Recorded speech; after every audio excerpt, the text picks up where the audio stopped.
Hi అండి. Hello, నమస్తే. అందరూ ఎలా ఉన్నారు? బాగున్నారా? Welcome to Surekha kitchen. ముందుగా మీ అందరికీ కనుమ శుభాకాంక్షలు అండి. అందరూ ఏంటి ఎలా జరుపుకుంటున్నారు ఫెస్టివల్ అనేది నాతో షేర్ చేసేయండి కామెంట్ బాక్స్లో. ఇవాళ నేను చూపించిపోయే రెసిపీ పచ్చి రొయ్యలు ఎగ్ కోడిగుడ్డు రొయ్యలు బిర్యానీ అండి. చాలా టేస్టీగా ఉంటుంది. దీనికి కాంబినేషన్గా నేను మటన్ కర్రీ సర్వ్ చేశాను. చాలా బాగుంటుంది. ముందుగా ఆయిల్ హీట్ చేసుకున్నాక హోల్ మసాలా దినుసులండి, సాజీరా, లవంగాలు, యాలక్కాయ, దాల్చిన చెక్క, స్టార్ పువ్వు, యాలకులు 2 అన్నీ వేసుకొని ఒకసారి ఫ్రై అయిన తర్వాత కాజు వేసుకొని, కాజు ఫ్రై అయిన తర్వాత ఆనియన్స్ కూడా వేసుకొని, పచ్చిమిర్చి కూడా కారానికి తగ్గట్టు వేసుకోండి. నేను ఇక్కడ కేజీ బియ్యం క్వాంటిటీ చేస్తున్నాను. ఆనియన్స్ బాగా తొందరగా మగ్గటానికి కొంచెం ఉప్పు వేసుకొని మూత పెట్టేసుకున్నాను, తొందరగా ఫ్రై అవుతాయని.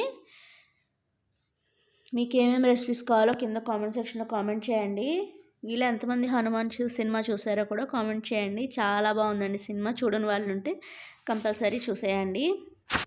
ఆనియన్స్ కొంచెం వేగిపోయాక టమాటా ముక్కలు కూడా వేసి మూత పెట్టి మగ్గించుకోవాలి.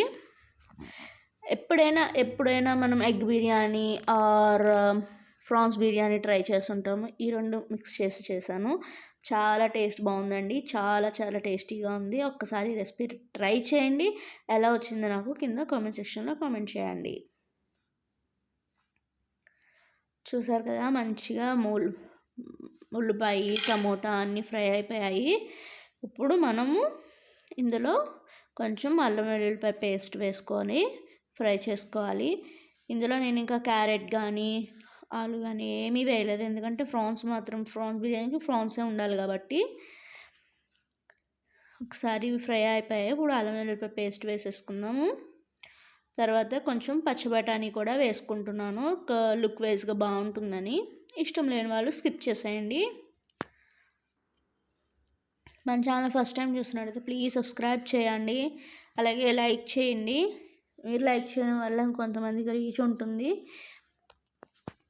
చూస్తున్నారు కదా, అల్లం వెల్లుల్లిపాయ పేస్ట్ బఠానీ కూడా వేసాను. ఇవి కొంచెం మగ్గిపోయే వరకు మగ్గించుకోవాలి.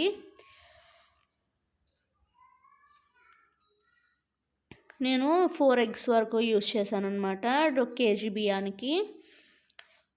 చాలా సింపుల్గా, ఈజీగా, క్విక్గా అయిపోతుందన్నమాట.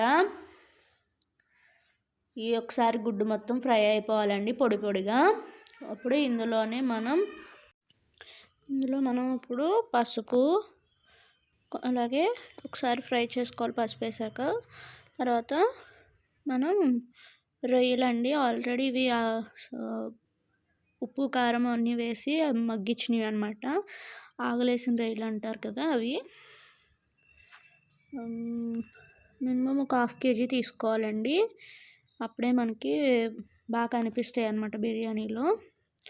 అవి ఒకసారి మగ్గిపోయాక కారానికి తగ్గట్టు కారం నేను 1.5 స్పూన్ వేసాను.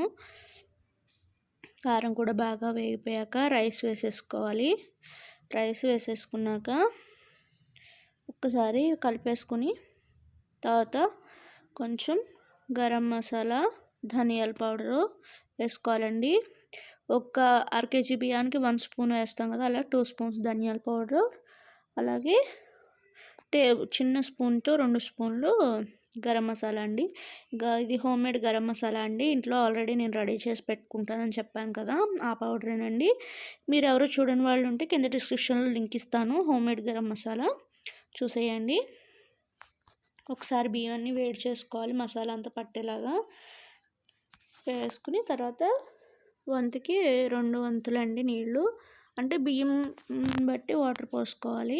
మామూలుగా తినే రైస్ గురించి నేను 1 కప్కి 2 కప్స్ కొలత ప్రకారం వేసేసాను వాటరు. అది బిర్యానీ రైస్ అటువంటివి అయితే 1.5 పడతాయి, బాస్మతి రైసు అటువంటివి చూసి వేసుకోండి. తర్వాత ఉప్పు కూడా వేసుకొని ఉప్పు అడ్జస్ట్ చేసుకోండి. ఉప్పు వేసుకున్న తర్వాత 2 స్పూన్లు నెయ్యి కూడా వేసుకొని ఉడికించుకోవాలన్నమాట. ఒకసారి ఉడకబట్టిన తర్వాత తీసుకొని చూడండి, ఉడుకుతుంది కదా. ఇప్పుడు ఇందులో కొంచెం కొత్తిమీర కూడా వేసేసుకొని మళ్ళీ మూత పెట్టేసుకోవాలి. ఒకసారి మూత పెట్టేసుకున్నాక చూడండి ఎంత బాగా మగ్గిపోయిందో. చాలా టేస్టీగా ఉంటుందండి. చూసారు కదా. చాలా టేస్టీగా ఉంటుందండి. చూసారు కదా మొత్తం మగ్గిపోయింది వాటర్ అంతాని. మనం స్టవ్ ఆఫ్ చేసేసి ఒక 15 మినిట్స్ కదపకుండా వదిలేస్తే మిగతా చెమ్మ కూడా ఆపరేట్ అయిపోతుంది. కొంచెం కొత్తిమీర మళ్ళీ ఫైనల్గా జల్లుకుని పెట్టేసుకోవడమే. చాలా టేస్టీగా ఉండే ఎగ్ రొయ్యలు బిర్యానీ అండి. ఒక న్యూ మెథడ్ అనమాట నాకు తెలిసి. మీలో ఎంతమందికి రెసిపీ తెలుసో నాకు కామెంట్ సెక్షన్లో కామెంట్ చేయండి. చూసారు కదా ఒక 15 మినిట్స్ తర్వాత ఎంత టెంప్టింగ్గా ఎంత బాగుందో. నా మోస్ట్ ఫేవరెట్ డిష్ అంటే రొయ్యలేనండి. నేను మటన్ కర్రీతో సర్వ్ చేశాను. చాలా టేస్టీగా ఉంది. Thank you for watching. Like చేయండి, షేర్ చేయండి. Bye bye.